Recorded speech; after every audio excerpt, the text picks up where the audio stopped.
अस्सलाम वालेकुम रहमतुल्लाहि व बरकातुह। बिस्मिल्लाहिर्रहमानिर्रहीम। टीपू सुल्तान की शहादत पर ज़मीन ही नहीं कांपी, आसमान भी खुलकर रोया। अंग्रेज़ों ने आखिरी दिन शेर मैसूर की नाश के साथ क्या किया।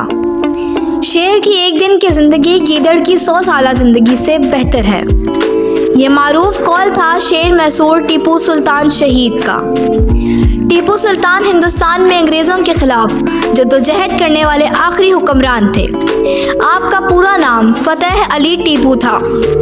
आपने और आपके वालिद सुल्तान हैदर अली ने जनूबी हिंद में 50 साल तक अंग्रेज़ों को रोके रखा और कई बार अंग्रेज़ अफवाज को शिकस्तें फाश दी। यूं तो शुजाअत व बहादुरी के कई किस्से इनसे मंसूब हैं, मगर आपके ज़ौक़ के नज़र एक तहरीर कर रही हूँ। डेविड ऑफ वेलिंगटन की सिपाह एक खूनरेज मार्का में सरंगापट्टनम फतह कर चुकी थी, मगर डेविड ऑफ वेलिंगटन को अभी तक अपनी फतह का यकीन नहीं आ रहा था। वो आलम तसव्वुर में मैसूर के शेर को एक खौफनाक धाड़ के साथ अपने ऊपर हमला आवर होता देखकर चौंक जाता था।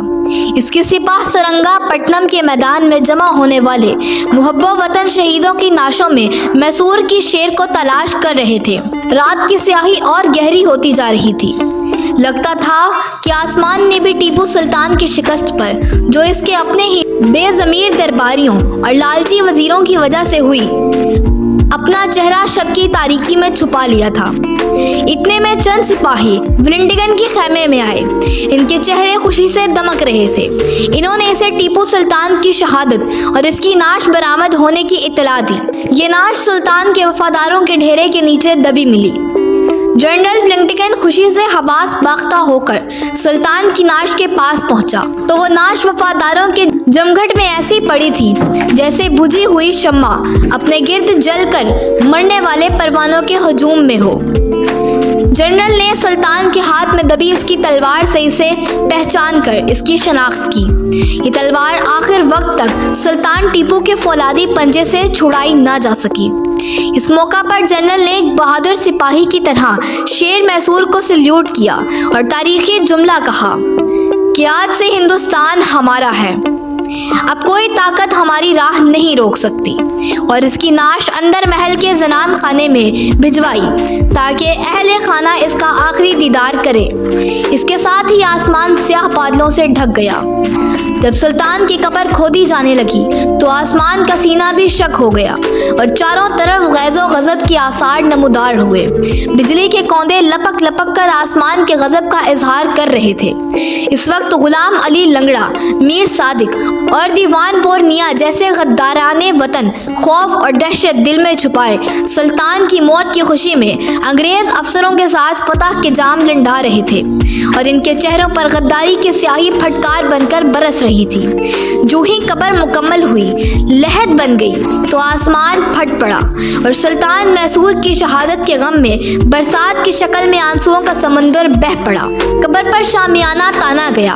महल से लेकर कब्र तक जनरल वेलिंगटन की हुक्म पर सुल्तान मैसूर के जनाजा पूरे फौजी एजाज के साथ लाया गया।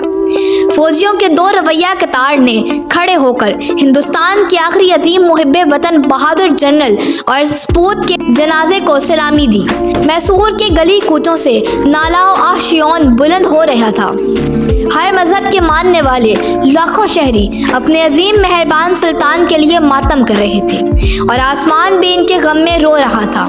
जनरल वेलिंगटन के सिपाह ने आखिरी सलामी के राउंड फायर किए और मैसूर की सरजमीन ने अपने एक अजीम सादतमंद और मुहिब्बे वतन फर्जंद को अपनी आगोश में एक मादरे मेहरबान की तरह समेट लिया।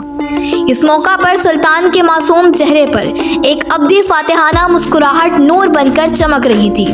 आज भी हिंदुस्तान के हजारों बासी रोजाना इस अजीम मुजाहिद की कब्र पर बिला किसी मजहब व मिल्लत की तफरीक के हाजिर होकर सलामी देते हैं। इस तरह की और दिलचस्प कहानियों के लिए हमारे चैनल को सब्सक्राइब करें। स्टोरी अच्छी लगी हो तो वीडियो को लाइक करें। शुक्रिया।